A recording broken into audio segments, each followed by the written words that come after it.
তমলুকে সৌমেন্দু অধিকারীর কর্মসূচিতে উত্তেজনা। খেজুরিতে পুলিশের গাড়িতে হামলার অভিযোগ বিজেপির বিরুদ্ধে।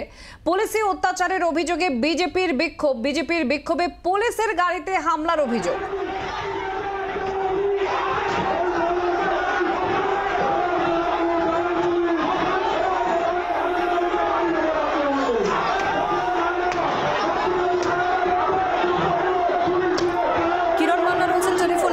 কিরণ, যে ছবি আমরা দেখতে পাচ্ছি ঠিক কি হয়েছিল?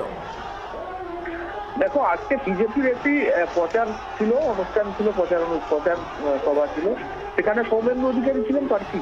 তার কিছুটা দূরে যখন পুলিশ ভ্যান, একটি দলদার পুলিশ ওই যেখানে প্রচার চলছে সেই দিকে যখন আসছিল, তখন বিজেপি কর্মী তারা সমস্ত পতাকা হাতে চড়াও হয় গাড়ির উপর। তাদের যেটা অভিযোগ যে পুলিশের উপর পুলিশ অন্যায়ভাবে বিজেপি কর্মীদের নেতৃত্বদের মামলা দিচ্ছে এবং শাসক দলের অঙ্গুলিহীননে এই ধরনের কার্যকলাপ করছে।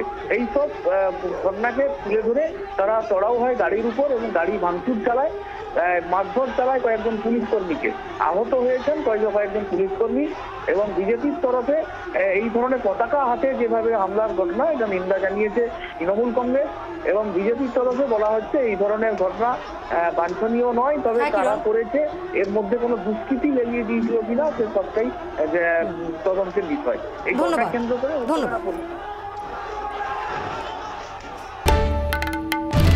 বাংলার আওয়াজ, বাঙালির আবেগ, জি 24 ঘন্টা।